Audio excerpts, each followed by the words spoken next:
लूकोस अध्याय 15। सभी चुंगी लेने वाले और पापी लोग मसीह यीशु के प्रवचन सुनने उनके पास आए, किंतु फरीसी और शास्त्री बड़बड़ाने लगे, यह व्यक्ति पापियों से मित्रता रखते हुए उनके साथ संगति करता है।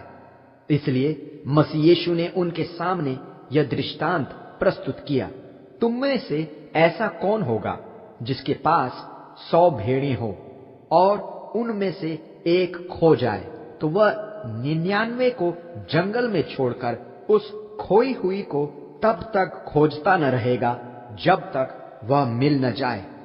और जब वह उसे मिल जाती है, उसे आनंद पूर्वक कंधों पर लाद लेता है। घर लौटने पर वह अपने मित्रों और पड़ोसियों को इकट्ठा कर कहता है, मेरे आनंद में सम्मिलित हो जाओ, क्योंकि मुझे मेरी खोई हुई भेड़ मिल गई है। यह बात याद रखो, पश्चाताप करते हुए एक पापी के लिए उन 99 धर्मियों की तुलना में स्वर्ग में कहीं अधिक आनंद मनाया जाता है, जिन्हें मन फिराने की जरूरत नहीं है। या कौन ऐसी स्त्री होगी जिसके पास चांदी के 10 सिक्के हों और उनमें से एक खो जाए, तो वह घर में रोशनी कर घर को बुहारते हुए उस सिक्के को तब तक खोजती न रहेगी जब तक वह मिल नहीं जाता। सिक्का मिलने पर वह अपनी पड़ोसिनों और सहेलियों से कहती है, मेरे आनंद में शामिल हो जाओ, क्योंकि मेरा खोया हुआ सिक्का मिल गया है। मैं तुमसे कहता हूं कि स्वर्ग में इसी प्रकार परमेश्वर के दूतों के सामने उस पापी के लिए आनंद मनाया जाता है जिसने मन फिराया है। मसीह यीशु ने आगे कहा, किसी व्यक्ति के 2 पुत्र थे। छोटे पुत्र ने पिता से विनती की, पिताजी, संपत्ति में से मेरा भाग मुझे दे दीजिए। इसलिए पिता ने दोनों पुत्रों में अपनी संपत्ति बांट दी।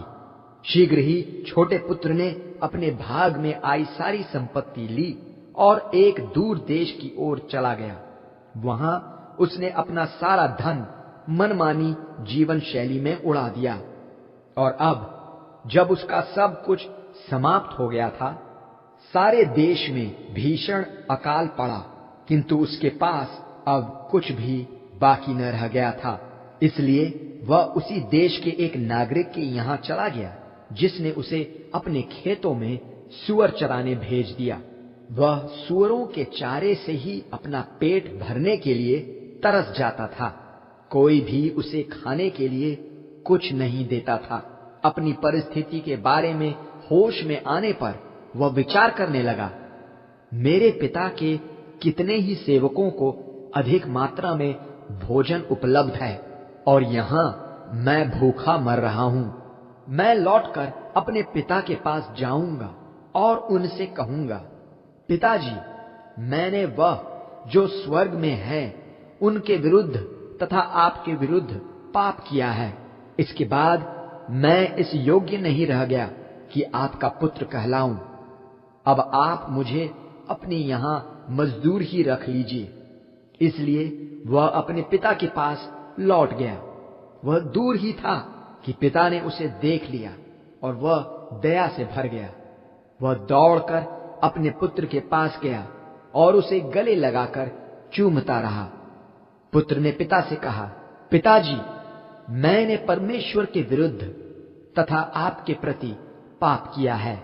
मैं अब इस योग्य नहीं रहा कि मैं आपका पुत्र कहलाऊं। किंतु पिता ने अपने सेवकों को आज्ञा दी, बिना देर किए सबसे अच्छे वस्त्र लाकर इसे पहनाओ और इसकी उंगली में अंगूठी और पांवों में जूतियां भी पहनाओ। जाकर एक सबसे अच्छे बछड़े से भोजन तैयार करो। चलो, हम सब आनंद मनाएं, क्योंकि मेरा यह पुत्र मर गया था, अब जीवित हो गया है। यह खो गया था, किंतु अब मिल गया है। इसलिए वे सभी आनंद से भर गए। उस समय बड़ा बेटा अपने खेतों में काम कर रहा था। जब वह लौटकर घर आ रहा था, पास आने पर उसे संगीत और नाचने की आवाज सुनाई दी। उसने एक सेवक को बुलाकर उससे पूछा, यह सब क्या हो रहा है? आपका भाई लौट आया है। उस सेवक ने उत्तर दिया, और आपके पिता ने सबसे अच्छा बछड़ा लेकर भोज तैयार करवाया है, क्योंकि उनका पुत्र उन्हें सकुशल और सुरक्षित मिल गया है। गुस्से में बड़े भाई ने घर के भीतर तक जाना न चाहा, इसलिए उसके पिता ने ही बाहर आकर उससे विनती की। उसने अपने पिता को उत्तर दिया, देखिए, इन सभी वर्षों में मैं दास जैसे आपकी सेवा करता रहा हूं और कभी भी आपकी आज्ञा नहीं टाली। फिर भी आपने कभी मुझे एक मेमना तक न दिया कि मैं अपने मित्रों के साथ मिलकर आनंद मना सकूं। किंतु जब आपका यह पुत्र, जिसने आपकी संपत्ति वेश्याओं पर उड़ा दी, घर लौट आया, तो आपने उसके लिए सबसे अच्छे बछड़े का भोजन बनवाया है। मेरे पुत्र, पिता ने कहा, तुम तो सदा से ही मेरे साथ हो। वह सब जो मेरा है तुम्हारा ही है। हमारे लिए आनंद मनाना और हर्षित होना सही ही है, क्योंकि तुम्हारा यह भाई जो मर गया था अब जीवित हो गया है, वह जो खो गया था अब मिल गया है।